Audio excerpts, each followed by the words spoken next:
What's going on, punk rockers? Welcome to the channel. It's your buddy Slack Punk. Anyway, I just want to make a quick video. Like pretty much the rest of America, I woke up to the devastating news of losing another rock grunge god, Chris Cornell, at the young age of 52. Needless to say, when I first heard about it, I didn't believe it. I had to run to Snopes, check it out, and sure enough, it was real. I mean, the guy had an amazing voice. Sadly, I never got to see him perform live. I wanted to. Hell, I've been out of the loop for so long I didn't even realize the band was back together and they were touring. So needless to say, I'll never get that opportunity, and that's, it sucks. 52. Man. Now, I had friends that, kind of speculated that immediately that maybe it was drug related. I didn't think it was.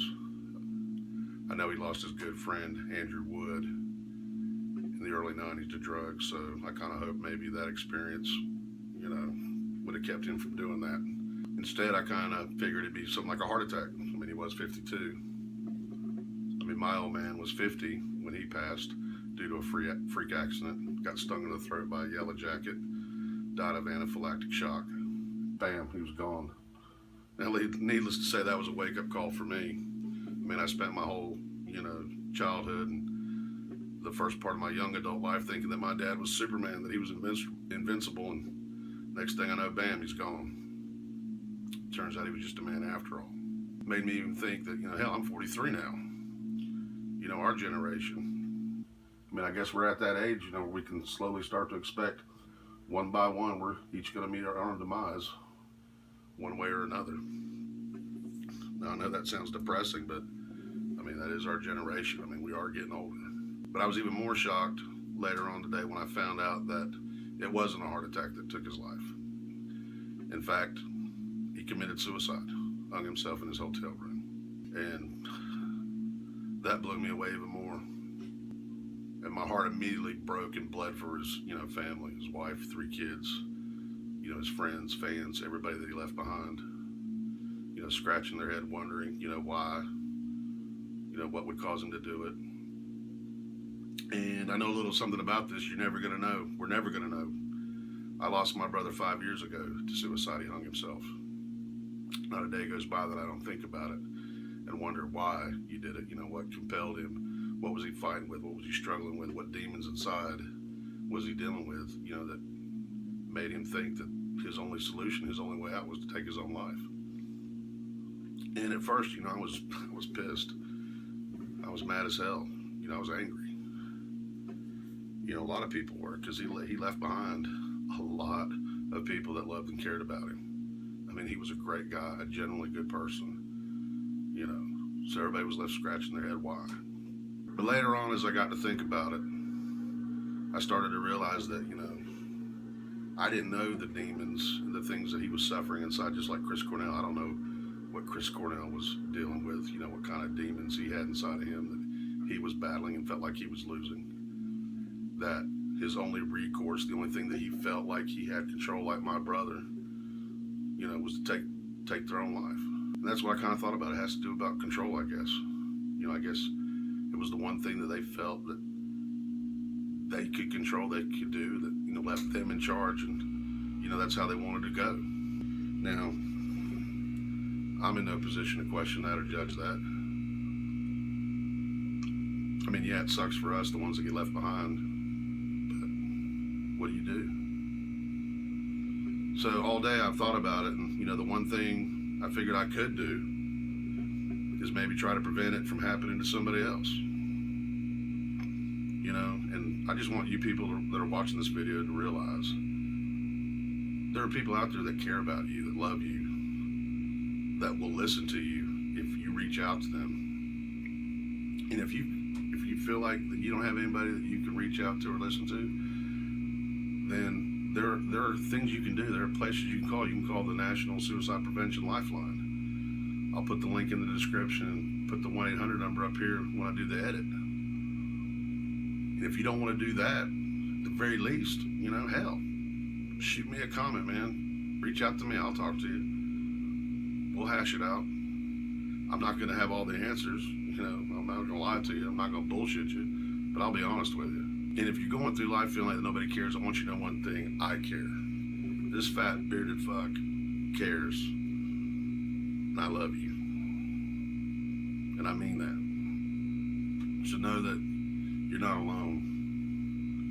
You don't have to go through whatever you're struggling with alone. I mean, if Chris Cornell had realized that, you know, he wouldn't be leaving behind a beautiful wife and, you know, 3 kids that now have to grow up without their daddy. All 3 under the age of 18. I believe he's got 2 daughters and a son. There's those 2 girls whose dad's not going to walk them down the aisle if they get married. There's a son he's not going to be able to say congratulations to if he gets married, or, you know, whatever, you know, wonderful things they do in their life. You know, he's not going to be there to experience it, and they're going to miss out on that, and that sucks. I mean, we only get one shot in life. That's it, one shot. And if you end your life, that's it, man, game over. There's no coming back from that. There's not. That is it. That's the end of the ride. You were through. And as difficult and as hard, you know, life may seem sometimes, there are some really cool things about life too, man. There are a ton of experiences out there just waiting to be found and experienced, and you're going to miss out on all that. And I don't want you to miss out on that. I want you to stick around. And if that means you got to do something for you to make you happy, then do it, man. I mean, I did. I went out and bought a damn Harley. 42 years old, never ridden a motorcycle in my life. Didn't have a damn license. Bought a fucking Harley. Learned how to ride that son of a bitch. You know what? No matter how shitty or bad my day is, 30 minutes on that fucking thing, it all just melts away, brother. It's gone. Best damn purchase I ever made. Now, I'm not saying you have to go out and buy a Harley, but, you know, figure out what it is that you're passionate about and what you like. You know, if you want a motorcycle, buy a damn motorcycle. If you want that fishing boat, buy that damn fishing boat. You know, you want that new car, that used car, do it. Figure out how to make it work and do it. You know, you got to live for you. Because until you make yourself happy, you can't make other people happy. I mean, that's just the way shit works. I don't know. I don't want to seem like I'm rambling or going on. And I'm sure as I'm not going to tell anybody how to live their life, because, you know, God knows I'm still trying to figure it all out. But the main thing is, I just want you to realize that you don't have to go through it alone. You know, people do care. People are out there. There are people you can reach out and talk to. You know, and for all you people that got your shit together, you know, living that happy, hunky-dory life, just bear in mind that, you know, the people that, you know, you're around, you know, may not be living that happy, hunky-dory life. So if you see somebody that looks like they may be down in the dumps, reach out and say, hey, you know, talk to them. I mean, we've gotten to this damn age where everything's so damn technological, texting, internet, social media. I really think we're starting to forget how to deal with each other as actual fucking human beings. You know, and that sucks, and that's sad, and I think we need to do something to change that. Because all this technology shit, it's not going to replace a handshake. It's not going to replace a hug. Sure as shit ain't going to, you know, replace genuine laughter with friends. You know, because we can't take none of this shit with us when we go.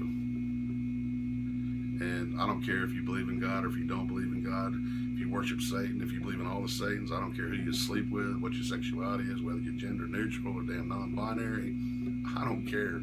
We all bleed red. We're all people. We all breathe the same air. You know, that's what fucking matters. So anyway, I could probably rant and ramble on about this shit for, you know, ever, but I'm not going to. But just know that at the very least, I love you. I care about you. So keep your chin up. Fight the good fight. Keep moving forward. Cheers.